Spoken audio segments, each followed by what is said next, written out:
Ne fais pas de business ne travaille pas avec des gens à que tu n'es pas capable de porter plainte. Voilà pourquoi les gens vont souvent faire le business avec la famille. Il vaut mieux éviter. Il y a toujours des exceptions, évidemment. Il y a des membres de la famille vraiment avec qui on peut travailler, mais d'une façon générale, il est conseillé d'éviter de travailler avec des gens de la famille parce que si ça indemne, comme on dit au Cameroun, tu ne peux pas amener ton frère en prison ou en cellule ou ta sœur ou ton oncle ou ta tante, toute la famille va se huer sur toi, même s'il a mis ton business dans l'eau, même s'il a tué ton entreprise.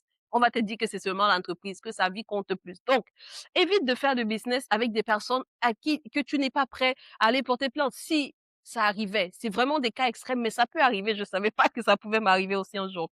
La deuxième leçon, c'est lorsque tu vas implémenter un business quelque part, et ça, je l'ai appris vraiment, je suis reconnaissante pour ça lorsque je faisais la formation de location courte durée de Airbnb. Une chose que j'avais apprise du coach qui nous formait, c'était qu'il faut toujours sympathiser avec le voisinage. N'arrive pas dans le pays où tu veux investir et puis tu commences à faire du genre non, moi je suis la diaspora ou moi je suis ceci, moi je viens avec l'argent. Non, peu importe ton statut, peu importe qui tu es, peu importe l'argent que tu as, sympathise avec les gens du quartier, que ce soit le boutiquier à côté qui vend deux bières dans son bar ou que ce soit la vendeuse de piments ou de tomates, de bananes à côté, sympathise avec l'environnement. Parce que ce sont eux qui seront tes yeux finalement, tes vrais yeux, j'ai envie de dire. Quand les yeux que tu auras mis sur place ne feront pas assez bien le travail. Parce que, pour le coup, c'est un voisin. Quand je dis un voisin, il habite pas là. C'est quelqu'un qui supervise les travaux un peu dans l'entourage, sur cet endroit-là. Et c'est lui qui m'a alerté. Troisième leçon que j'ai tirée, lorsque tu veux choisir ton personnel, assure-toi d'avoir des critères bien définis et tiens-toi à tes critères. En tout cas, il y a des critères prioritaires et qu'il y a des critères secondaires sur lesquels tu peux faire des compromis, mais tu dois avoir des critères prioritaires sur lesquels il n'y a pas de négociation.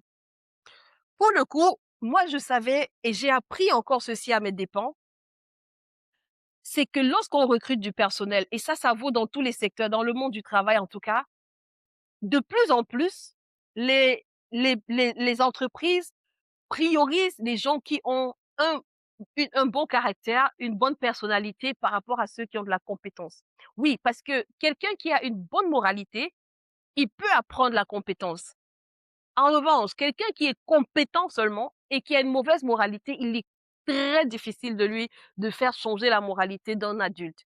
Donc, il vaut mieux chercher quelqu'un qui a une bonne moralité et qui est ouvert et qui est prêt à apprendre le travail et former cette personne, que de prendre quelqu'un parce que c'était mon cas. Ce Gartino malhonnête plus là, il avait de la compétence, il savait vraiment gérer le truc. Et c'est ça qui lui a aussi même donné les ailes, parce que des fois, les clients l'appréciaient, on faisait des retours sur la plateforme. Ah ouais, vraiment, Tino ici, il nous a bien accueillis, on s'est senti vraiment, etc.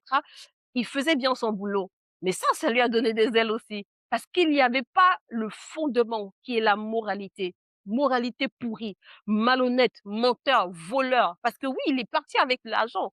Le client qui avait payé en cash et qui n'a jamais mis le compte l'argent sur le compte bancaire. Il est parti avec l'argent, il mentait, il faisait venir les gens dans le logement. C'est-à-dire une moralité pourrie, tout simplement.